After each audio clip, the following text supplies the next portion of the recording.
All right, if you got a Bible, you know what to do. Grab it, open it, turn it on, follow along on screen in your outline, or use the Central Church app. If you don't have that, I encourage you to get it. Our messages are on there. The outline is on there. You can fill it out digitally, send it to yourself. Our announcements come through that way if you opt in to that, to receive those that way. But whatever your mode of Bible reading is, turn to Matthew chapter 14. That's where we're going to start today. This is week number 5, which is actually our last week of this series called The Master of the Miraculous. And over the past several weeks, we've been taking time to look at some of the miracles that Jesus performed in the Bible. Not all of them, that would take a few months, but some of them, and talk about how they apply to our lives today. Because it's really important when we read the Bible, we don't just read it as a history lesson, but we read it to understand how is this applicable to me today. And I'm telling you that everything that happened then can happen again today. I hope you believe that, because I believe that with all of my heart. If it happened then, it can happen now. And so the things Jesus that did then, I believe he's still doing them today. And so that's what we've been talking about this series. Next week starts the Christmas series, and how ironic that it snowed today, and we're talking about Christmas already because it was like warm last week where I was at, and I was thinking Christmas service and series. Anyway, our Christmas series is going to be a ton of fun. We've got a lot of things planned throughout the month. We've got family connection time. We've got outreach things planned. We've got the concert. We've got all kinds of different things. We'll start talking about those next week and setting up the series, let you know when our Christmas service times are and all of that. Today, I want to start out like this because it just snowed. How many of you are excited about the snow today? Yeah. How many of you are not excited about the snow? Because you had to go outside and do what? Shovel.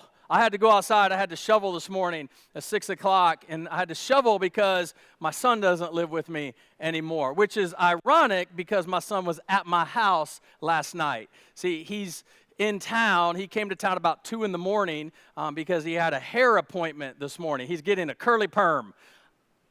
I have not spent a dime on my daughter's hair throughout the years. I've spent like $10,000 on my son. Like, that's like backwards, isn't it? Like kind of messed up. And so anyway, I had to go out and shovel. And I started thinking about how yesterday, like in the morning, it snowed a little bit, and we were all panicked because of church, and what do you do at church when it snows, and you got to cancel, or you got to stop one service, or you got to combine this, and people won't go out in the snow, and then you got to pay for somebody to come do the parking lot, and we were kind of going through all these scenarios early in the morning, and then it all melted, and I was like, I think it might snow again, and everyone's like, oh, it's just going to snow a little bit, it's not going to be that big of a deal, and then we wake up, and it's like 3 inches or whatever, and so it causes chaos. It causes panic. That's what storms do in our life, right? Like we think it's fine, we think it's not going to be that big of a deal, and all of a sudden we're like all out of sorts trying to figure out what to do. Everybody in here knows what it's like to be in a storm. As a matter of fact, I like to say everybody in here is in one of 3 places. You're either in a storm, you're coming out of a storm, or there's a storm coming your way that you're about to go into. And that's not me being doom and gloom. That's just the reality of life, right? All of us in this room have been in a storm. Some of us are in storms right now. Storms are something that all of us experience. And they're not just something on the outside. They're not just something that happen around us, but they happen inside our hearts as well and inside of our minds. And so Matthew chapter 14, in this series, I've been in John. And in John chapter 6, there's this story that Matthew tells as well, but Matthew gives us a little bit more detail to it. It's the story of Jesus walking on water. This story, this miracle, there's so much going on. The disciples, the 12 men closest to Jesus, had just seen Jesus do some incredible stuff. And then they hit a storm. And when they hit the storm, they forget everything that he had ever done. Doesn't that happen to us? Don't we do that? Don't we get into the middle of a storm and we forget everything Jesus had ever done? Don't we forget that he says cry out? Don't we forget that he says look for him? Don't we forget he says listen for him? We get into the middle of a storm and we reduce the size of God to our current situation. And so that's what we're going to talk about. And let me set it up like this. I got to set it up this way. I've got to set it up by asking this question, but I don't want you to answer it because this is central. and I know my people, and I know the answers that I'm going to get. Normally, I would do a hand raise. Don't raise your hand. Do not answer this out loud. Just keep it to yourself. As a matter of fact, the best thing you can do is just look forward. Don't even look at me. Just look past me. Listen to this. Answer it inside of your own head. Don't look at your neighbor. Don't laugh. Don't do any of that stuff, all right? Because here's the question. Have you ever been high? Have you? Like, keep it to yourself, but have you ever been high? I'm not talking about you had a good day. Praise Jesus. Everybody's so awesome. This is just greatest day ever. I'm talking about an illegal substance, or maybe it was medically given, but you used it in some way, shape, form, or fashion, and you were high. Now, many of you know I had surgery back in September on my foot. And I was terrified, not about the surgery, but about taking pain medication because I had a problem years ago abusing it. Not just addicted to it, I was abusing it. It was bad. And so I was talking to the doctor, I was talking to the surgeon, like, hey, I had this problem. I don't really want to take the pain meds. What can we do instead? And they're like, really, there's nothing we can do instead. You're going to be fine. I'm like, I'm probably not going to be fine. And they're like, you're going to be fine. I was like, I'm probably not going to be fine. And they're like, yeah, maybe you're not going to be fine. And so we went through the thing. And anyway, the first couple days I was fine. And then Friday, everything that I had taken kind of caught up with itself, and I was like high, like really high. I got up the next day, and I told Mary, no more. No more of this stuff, throw it away, get rid of it. I'm only taking Tylenol. And I did. I fought through it for like a week or so. It sucked, but I made it through it. But here's the thing. That Friday night, whew, man, I was happy. I watched TV, I was happy. I don't know what I watched, but I was happy. I listened to some music, I was happy. Like everything was going great. I was having a good time. I laid down, I took a nap, I was happy. I woke up, and the medicine had wore off. I'm not happy anymore because the high was gone. You know what I'm talking about? Don't answer. You know what I'm talking about? The high wears off. Now, let's discuss this. When I was high, would you agree with me that that's not a great time to make a life-changing decision? Like, seriously, when I was high and I was just so happy, would it have been a wise thing for me to call my real estate agent and say, hey, it's a house I want to buy. Let's go get that thing. No, because you don't make decisions like that when you're high. Would it have been a great idea for me to call my financial investor and say, hey, I want you to take all my money. I want you to move it over to my space. It's about to make a comeback. Let's go. No, because I'm high, and it's not great. It's not a great time to make decisions when you're high. The same thing can be true spiritually. I love being spiritually high. Everybody in this room, you know what it's like to be spiritually high. If you've walked with Jesus for any period of time, you've had a spiritual high. You've had a great day, you've had a great week, you've had a peaceful, quiet time, or you've listened to a great message or a podcast, or you've experienced a great church service, and you know what it's like to be spiritually high. I love that. I love to be spiritually high. I love it when Jesus is at work in my life. I love it when I can feel his peace and his presence and his mercy. Like, I really, really, really do love that. But listen, don't miss this. When we're spiritually high, that's not the best time to make life-changing decisions. And I'm going to prove it to you. I'm going to show you this by pointing out a few things in this miracle of Jesus walking on the water. So here we go. Matthew chapter 14, verse 22. Immediately after this, all right, let's stop and talk about this, because you love it when I don't read through an entire verse, right? So immediately after this, anytime you see that, you've got to stop and you've got to ask yourself, what? What happened? Like, what happened right before this? Well, the thing that happened right before this is the miracle that Pastor Gary preached about last week. Jesus fed 5,000 men. And when you add the women and children in there, it's probably 15 to 20,000 people. Jesus fed 15 to 20,000 people with 5 loaves of bread and 2 fish. Now, the disciples had been following Jesus for some time now, and they had seen some amazing things, but nothing like this. I mean, think about this. For them, being with Jesus, man, sometimes they had great days. Sometimes things were awesome following Jesus because he was drawing crowds, and they weren't teaching, but they were with the guy who was doing the teaching. Like, they weren't the preacher, but they were on staff, and so they were getting a little recognition. Like, they knew who these people knew who they were. And every once in a while, even though they were having great times, every once in a while, they would get into some trouble. Every once in a while, they would have some bad days. Like there was a time that Jesus wanted them to go to a certain place, and they said, we don't want to go to that certain place, because the last time we went through that region, Jesus, hey, you remember, like, they were throwing rocks at you, but since you're fully God and fully man, you somehow could dodge the rocks, or they went right through you, and they hit us. Like, we don't like that. They were experiencing some trouble. They were experiencing some pain. They had some difficulties. There were some bad days with them following Jesus. Now, at this point, they also weren't quite sure who he was. And nobody had ever seen a miracle like this. 20,000 people with 5 loaves of bread and 2 fish. This is a miracle of epic proportions. I mean, and they're thinking, oh my gosh, this guy's legit. This guy is awesome. Like Peter, he just fed 20,000 people with a Happy Meal. This is amazing. And I'm pretty sure that they were all like, we have arrived. This is it. He has called us, and we are here with him. He's going to set up a kingdom right here in northern Israel and Galilee, and we're going to feed people, and it's going to be awesome, and people are going to come to us because they need things. It's going to be great. And Peter's probably over here. He's got a selfie stick, and he's taking pictures, and Andrew's shaking hands, and Bartholomew is like signing autographs or whatever. Like, they're super excited. They're pumped up. They're on a spiritual high. Because while they weren't the ones who did the miracle, they actually got to participate in the miracle. Because you remember, they're the ones taking the baskets and passing out, and they brought back more baskets at the end after everybody had enough to eat. And it was crazy. They're on the spiritual high thinking, this is awesome. That is a spiritual high moment. And then Jesus calls a meeting. And Peter's like, hold on, Jesus. Like, there's lines of people here that want to see me. Like, look, Jesus, over here. And Jesus saying, yeah. What you need to do is you need to come here. And then verse 22 continues, Jesus insisted that his disciples get back into the boat and cross to the other side of the lake while he sent people home. Now, if you're a disciple right here, you're ticked because Jesus, there are 20,000 people.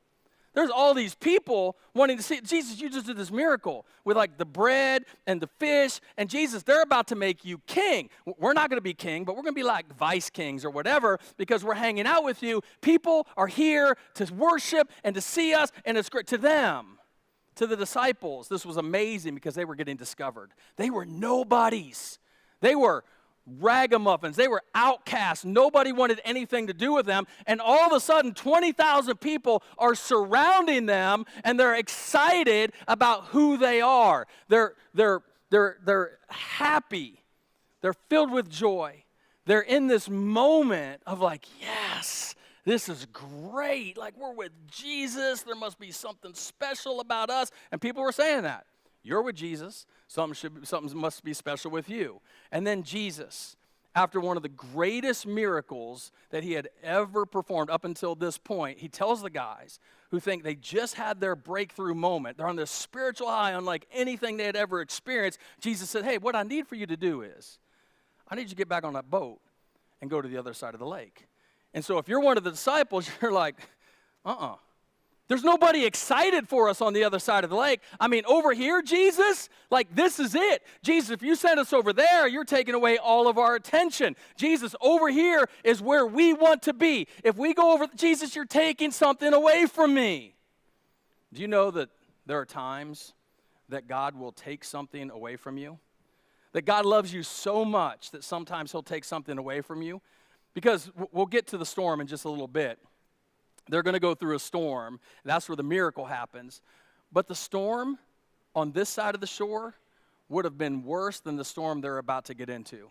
I mean, on this side, had they stayed with the crowd, they're going to be tempted by pride. They're going to be tempted by, maybe we're awesome. Maybe we're incredible. Maybe we're in the best place that we could ever be, and we're never going to move, and we're always going to stay here, and we're going to build a monument, and everything's going to be great, and it's going to be awesome, and we're not going to let anybody else in. This is going to be our place, when actually, they weren't the ones who even did the miracle. And so Jesus says this. Jesus says, hey, I need to remove you from a tempting situation. I know you're high right now. I know you think you've arrived. I know you think this is awesome, but I need you to go somewhere else. And on the way there, I'm going to teach you something about me that I couldn't teach you over here on the shore. So what I need you to do right now is I need you to shut up. I need you to get in on the boat, and I need you to go to the other side of the lake. And the disciples are ticked. And they're on the boat, And the Bible says this, verse 23. After sending them home, he went up into the hills by himself to pray. Night fell while he was there alone. Now, let's talk about that for a second. Why did Jesus go up into the mountains to pray by himself? Now, again, I could spend the next several weeks talking about this, but I'll try to do it real quick. Because haven't you ever wondered that? Why did he go by himself? Like, he's just done this cool thing. The disciples are excited. People are happy. Like, why did he get in the boat with them and just go? Well, we're told in scriptures multiple times that Jesus is fully God and fully man. And I've told you, in this church, we've got to be on the same page with that. No compromise. If you want Central to be your home church, we got to be on the same page. Fully God, fully man, like that's who Jesus is. Fully God and fully man. Well, we're also told that because he's fully God and he's fully man, that he was tempted in every way that we're tempted, in every way they were tempted way back then, in every temptation that came his way, Jesus was tempted, yet he did not sin. And so think about this for a moment. I'm just throwing this out there. If the crowd of people and all the fame and all the recognition and all of that would have been a temptation for the disciples, then do you think maybe it might have been a temptation for Jesus as well? I'm just asking. So Jesus, for whatever reason, had to get by himself and connect with his Father. And this is important. I'll talk about this in a few minutes. Where he went to be alone, it's overlooking the Sea of Galilee. They say that there's literally nowhere on the sea that you can't see from the place that Jesus was at. And so even when the disciples are in the middle of the storm, they were never out of the sight of Jesus. Don't miss that. He saw them in the middle of their storm. And so he's in the hills. He's praying to his Father, which this is just a great place to pause and ask this question. What are you doing to intentionally spend time with Jesus on a daily basis? What are you doing to intentionally spend time with Jesus on a daily basis? Now, I'm not asking you that to make you feel bad, to shame you, or guilt you. But listen, I don't care if it's 5 minutes, 10 minutes, 15 minutes, 20 minutes, an hour. You need to spend time with Jesus daily. Because that one-on-one time, that one-on-one time, that's where personal growth and connection is going to happen. Hey, listen, if Jesus is fully God and fully man, and he needed time to reconnect with his Father, so do we. Just throwing it out there. Connect daily. He's up in the hills. He's praying. The disciples are in the boat. And all of a sudden, you see this. Meanwhile, the disciples were in trouble far away from land, which is not where you want to be in a storm in a boat, far away from land. For a strong wind, a strong wind. A what? Remember that. We're going to come back to that. A strong wind had risen, and they were fighting heavy waves. Now, there's a myth in Christianity, and I talk about it a lot, but it's the idea that if a Christian is going through a tough time, if a follower of Jesus is struggling, if something hard is happening in their life, it's evidence of their sinfulness. Just sin in their life. They're just sinners. They're getting punished because of the sin in their life. No. They're good people. Like, I know them. They're doing stuff. They're living right. Well, then it's probably secret sin that you don't know about. The reason they're going through a tough time, the reason they're struggling, and the reason they're going through something like that is because there's secret sin in their life. And we've heard things. We've heard people say, well, if you follow Jesus, it's the safest place to be. If you're in the arms of Jesus, when he's wrapped you up with his love, nothing bad will ever happen to you. You just need to follow Jesus. The only problem with that is when we study the lives of people who actually followed Jesus, at times, all hell broke loose in their lives. And I say, going through a tough time, being in a storm, struggling, is not evidence of your sinfulness. It's evidence of your significance. The devil is going to leave you alone unless you have significant value to the creator of the world. Yes or no? Yeah, because think about this. I'm going to ask this question. This is an easy question. Everyone can get this one right. Who sent the disciples into the storm? Some of you don't know. Who sent them? Jesus. Jesus. Where in the world did we ever get the idea that Jesus is a happy pill? Jesus sometimes will send us into a storm because in the storm is the only place that some of us can learn. Amen? Now, let me say this. Sometimes we cause our own storms. We do. I mean, I've met people, they get in their car, they go on their weather app, they find out where the tornado is, they get in their car, they drive right into the middle of the F5 tornado. Now, if that happens, and you blow up your life, for you to say, oh my God, how could you let this happen to me? How could you let this happen to me? It's on you. Listen, don't miss that. Some people, we drive into our own storms. But in this text, the disciples are following Jesus. They were doing everything right. They're checking the boxes. They're dotting the I's. They're crossing the T's. And they wound up in the storm. And then they're probably asking themselves, hey, are y'all sure he said get in the boat? Like, are you sure he said that we need to come? Anybody remember exactly what he said? Where is he anyway? Where's he at? Why is he not with us? John, look to see if he's got Life 360 turned on. Like, where is he at? They're wondering where Jesus is. And I'm saying this because you might be here and you're in the middle of the storm. And in the middle of the storm, that's when the enemy can step in and start telling you things like, yeah, you ain't living right, man. You're not on the right track. You're not doing, I know people are telling you you're doing a good job, but you ain't. He can mislead you.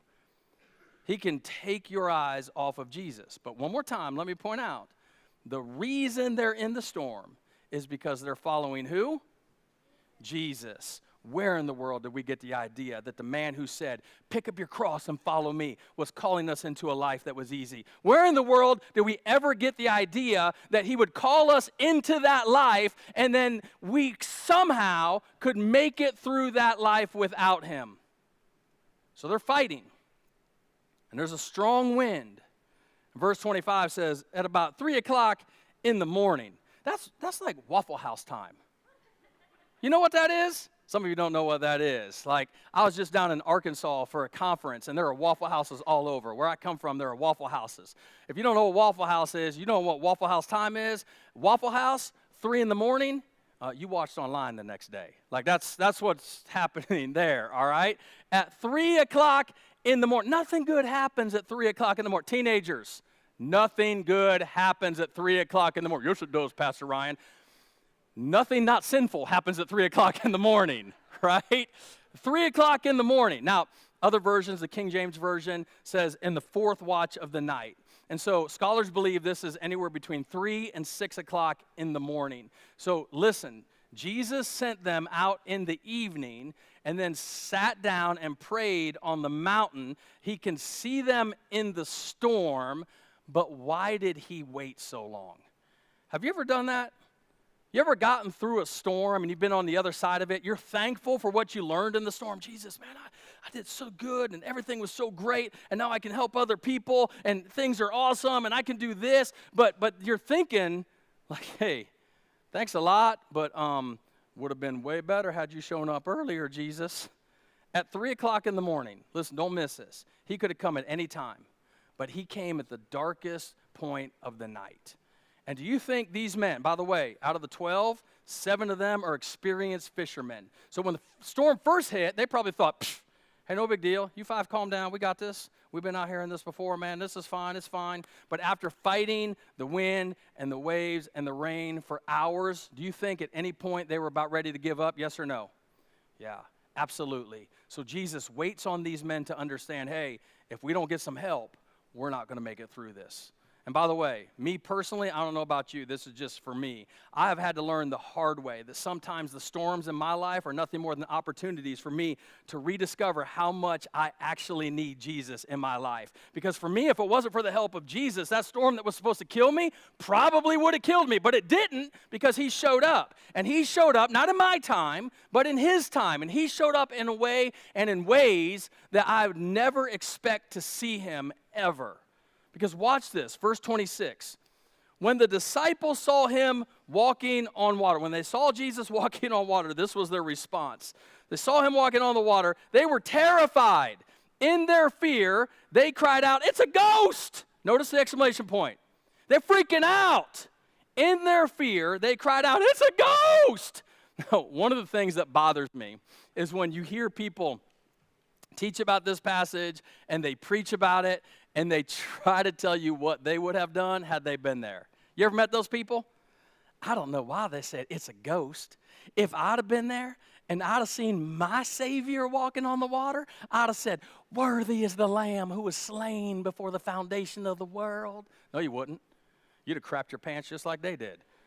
Seriously. Because Jesus showed up, and don't miss this because this is so good. Jesus showed up in a way they had never seen him before, ever. See, sometimes he takes us through a storm so we can see him in ways we had never seen him before. And whether we caused the storm or the storm came upon us, start looking around, because Jesus always shows up in the middle of a storm.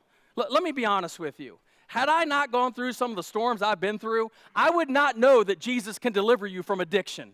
I would not know that Jesus heals. I would not know that Jesus is into this thing called restoration, that he's all about it. See, I wouldn't have known that just by hearing a sermon. I would have known that by reading a book. I only know it because he brought me through the storm. He will bring you through the storm. And when he does, he will reveal something about himself to you that you would never had experienced had you not gone through the storm.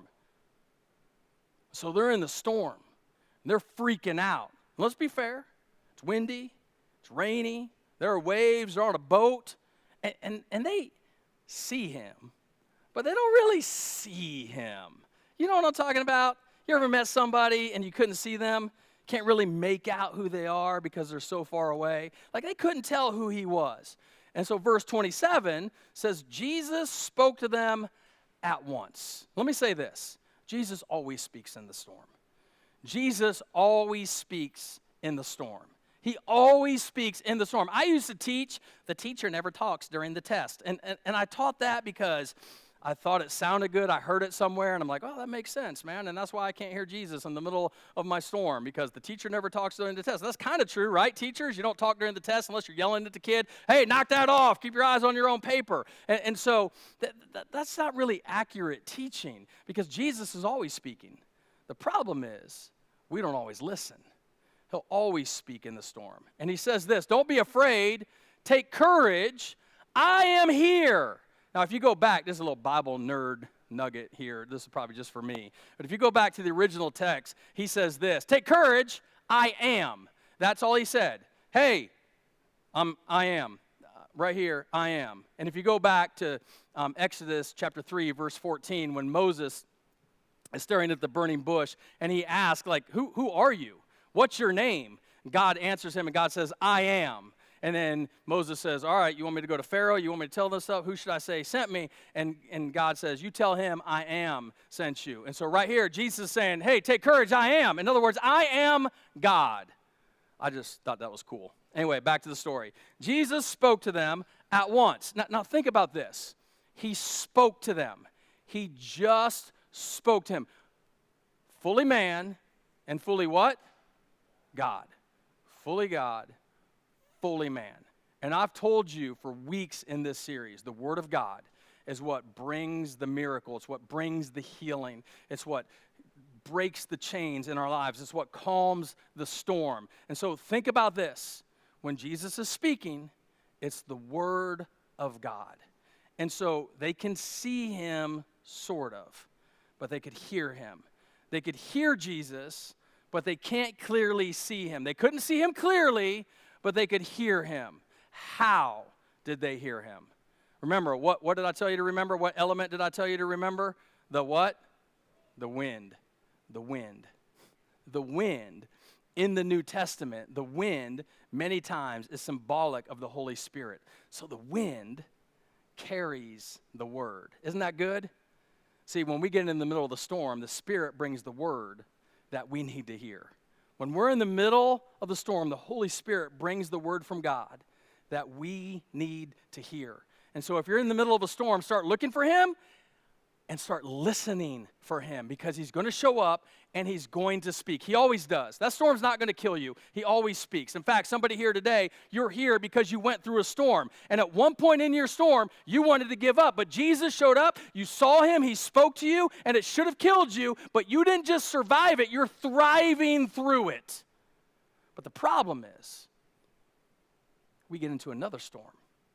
And when we get into another storm, we get amnesia. And we forget all the storms that he's actually brought us through. And sometimes we just need to stop and say, God, thank you for that time. Thank you for that situation. And if you brought me through it then, you can bring me through it now, because he's faithful. He's the same yesterday, today, and forever. He will always, always, always follow through. And so if you're in the middle of a storm, you're not there because Jesus wants to destroy you. You're there because he wants to deliver you, not from it, but through it. So he says, take courage. I am here. Now, here's what's funny. Jesus says, hey, guys, it's me. And then, I've told you this a lot. You ever want to feel better about yourself? You just need to go read about Peter. Like, if you ever feel like you're the biggest screw up in the world, open the Bible, read about Peter. Because Jesus says, hey, guys, hey, calm down, chill, it's me. And then the very next verse, verse 28, then Peter called out to him, Lord, if it's really you, it's me. Is it? Is it you, Jesus? Is it you? Dear God.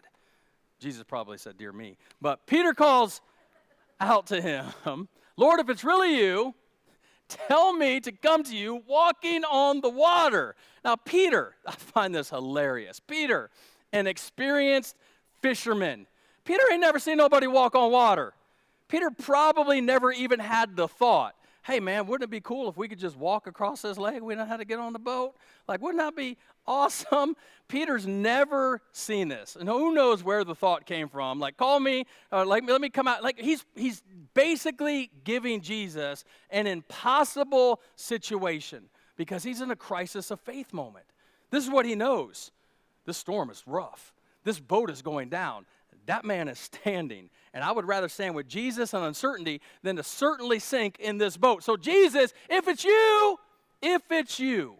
And we've been told not to do this, but I'll be honest with you, I do it. God, if you really want this to happen, I need confirmation. God, if you really speaking to me, if you really need me to take this next step, I need a sign. I need for you to do this. Now, don't ask for something stupid like make 2 rats run through my living room or something like that. I'm not saying ask for a crazy sign, but he's asking God, I need to know. I need to know it's you. I need some confirmation. And I don't think there's anything wrong with that, but he's asking for something crazy. If it's really you, tell me to come to you walking on the water. He's had this spiritually high moment, and now he's in the middle of this crisis, and he forgets everything that happened. He forgets everything that Jesus could do, and he's like, hey, if it's really you, then I need to see this. And then Jesus calls him out on it. I love that. Because, see, we pray all the time, God, I'll do anything you want me to do. God, I'll go anywhere you want me to go. Just get me out of the storm. And then Jesus says, okay, calls you out, and you're like, I don't really mean I'll go anywhere. I don't really mean I'll do anything. Jesus is going to call you out. He calls Peter out right here. The wind carried the word to Peter. Peter hears a word, and then here's what's fascinating. So Peter went over the side of the boat and walked on the water toward Jesus. I can't even imagine what this scene is like. Can you imagine the other disciples? Peter, shut up. What are you doing? Peter, don't say that, Peter, walking on the water. Like, nobody's ever walked on the water. That's the worst idea you've ever had. That is horrible. Thomas, think he's going to make it? Doubt it. Judas is over here trying to make money, selling tickets or whatever. I mean, everybody in the boat is screwed up and messed up. And they're freaking out. Because now Peter is stepping over the boat. And then Peter starts walking on water. And he's walking towards Jesus. And then the very next verse, verse 30. But when what's that next word say? What's it say? Saw. Remember that. When he saw the strong wind and the waves, he was terrified and began to sink. Save me, Lord, he shouted. Now, if you've been in the church world for any amount of time, you've heard this story, you've heard this preached on, and you've heard this, right? But think about this. When he saw the strong wind, listen, I got some great glasses. I got some incredible contacts. I've never seen the wind. I've never seen the wind. Oh, I have, Pastor Ryan. Well, remember that high question I used to start off this message? You've seen it at Waffle House at 3 in the morning. Right? You've seen the effects of it, but you've never seen it. You have never seen wind. You've seen what it can do, but you've never seen it. How do you see something that's there, but you can't really see it? Well, maybe Peter was looking for it. Maybe Peter was looking for something. Maybe Peter was looking for something to sabotage him. Maybe he was searching for something that would tear him down. Maybe he was looking for something that would drown him, and he started to think, whoo, is that the wind? Do I see the wind? And his negative thought patterns took his eyes off of Jesus, and he began to sink. There are sinking people in this room, And the reason you're sinking, I'm going to preach to Ryan for just a minute right here. The reason you're sinking is because of the negative thought patterns in your own mind. There are things like a compliment. You can't handle a compliment. Somebody tells you something nice about you, and you won't believe it. You shut it down. Somebody tells you look nice, you don't believe it. Somebody tells you you're smart, you don't believe it. Somebody tells you you're strong, you don't believe it. Somebody tells you you preach good, you don't believe it. Somebody tells you you can overcome the problem, and you don't believe it. I was listening to a podcast the other day, and I heard this psychiatrist say that some people have up to 20,000 negative thoughts about themselves a day. And there are some people in this room, you're sinking in the middle of a miracle because you're telling yourself, no way, man. Nothing this good could happen to me. There's no way God could use me. There's no way God wants to use me. There's no way that God has called me. I don't deserve this. And you'll see things that aren't really there and talk yourself out of the miracle that Jesus wants you to experience. Listen to me. If you don't get anything else I say today, you need to walk out of here with this. One of the biggest battles in the life of a Christian is the battle for our mind. One of the biggest battles that we will fight on a daily basis is the battle for our minds. Philippians 4:8 says, finally, brothers, whatever is true, whatever is noble, whatever is right, whatever is pure, whatever is lovely, whatever is admirable, think about these things. Think about those. Don't think about the stuff the devil is telling you. Don't think about the stuff you're not good enough, you can't do that, you're not called. Like anytime I get myself all worked up, I have to take myself to this verse. Think about those things.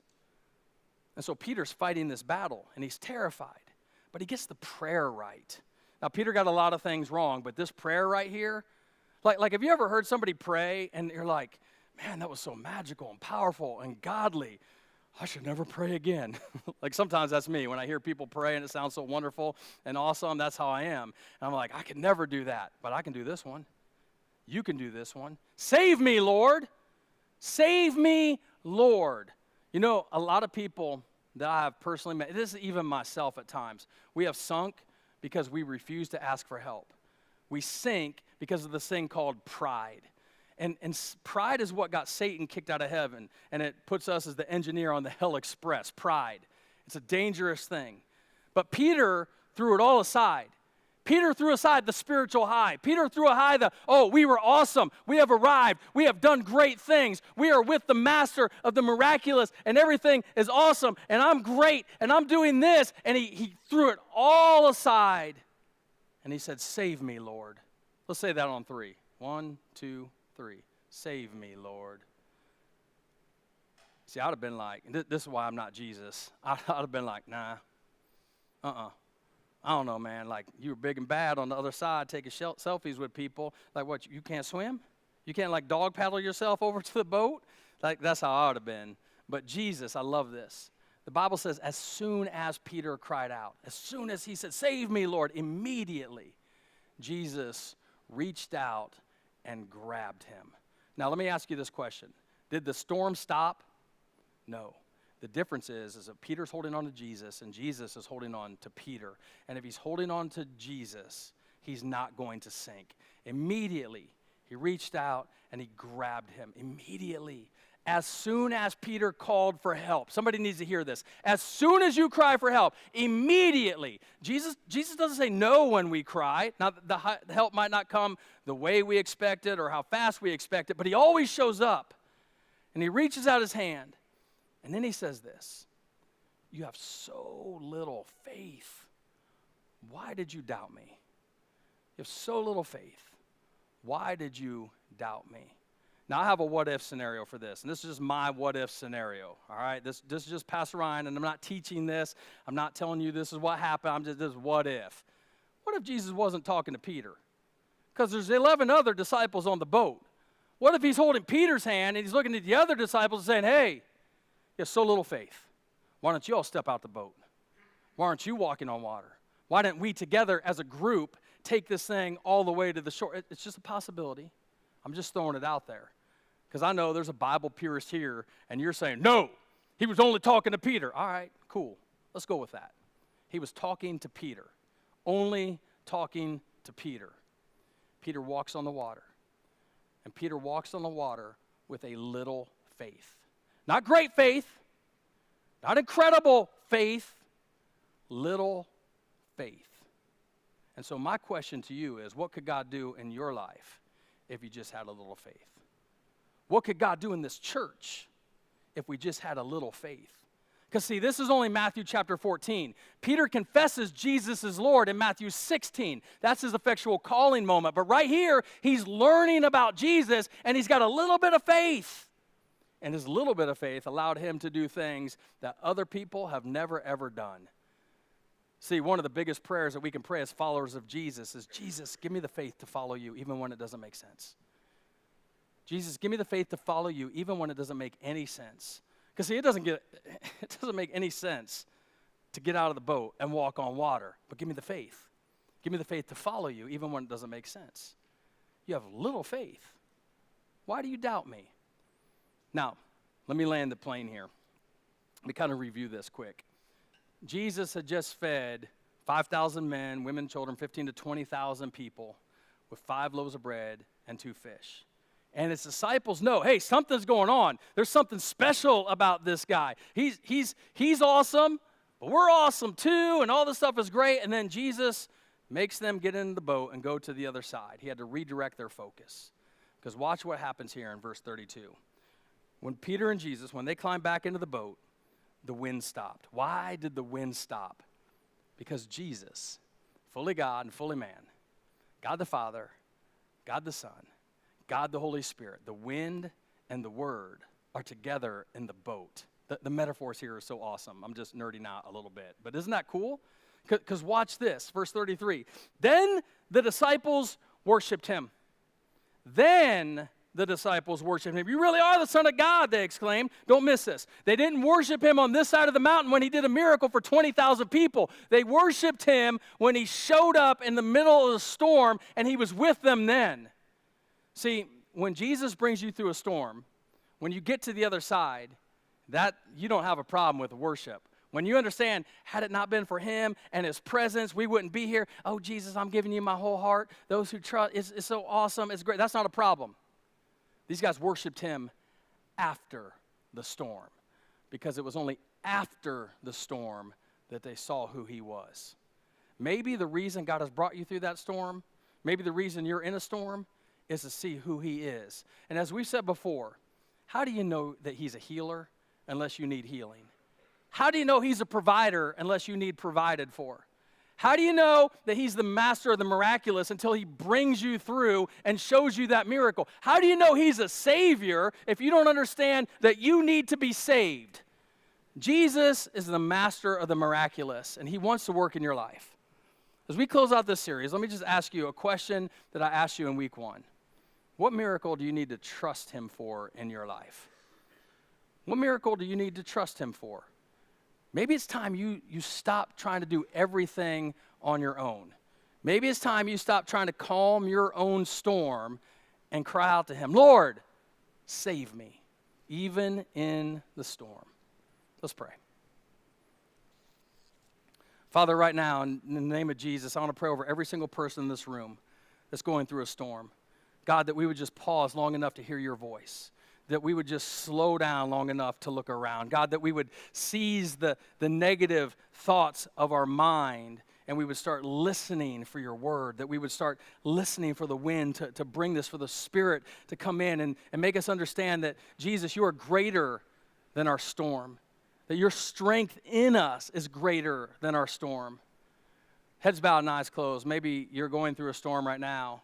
And maybe your prayer where you're at, right where you sit, needs to be, Lord, save me. Lord, save me. Maybe your prayer needs to be, Lord, let me hear you. Maybe you're here, and maybe your prayer needs to be, Lord, help me to take these negative thoughts captive. What is it you need to cry out to him? Maybe you're here and you've never cried out and given your life to Jesus. Maybe you've never understood that you do need a Savior, and Jesus Christ died for your sins. Maybe you've heard it, but you've never applied it. And so today, you want to take that step, and you want to ask Jesus to come into your life. If that's you, right where you sit, you can just pray this prayer. Jesus, I know that I'm a sinner, and I need you as my Savior. And so today, I confess my sin, and I ask you to come into my life and save me. Jesus, I believe you died on the cross, and I believe you rose from the grave, and I believe you did that to pay for my sin. And so today, I surrender my life to you. Come in and take over. Be my Lord, be my God, be my King, and be my Savior. Thank you for dying for me, and thank you for saving me.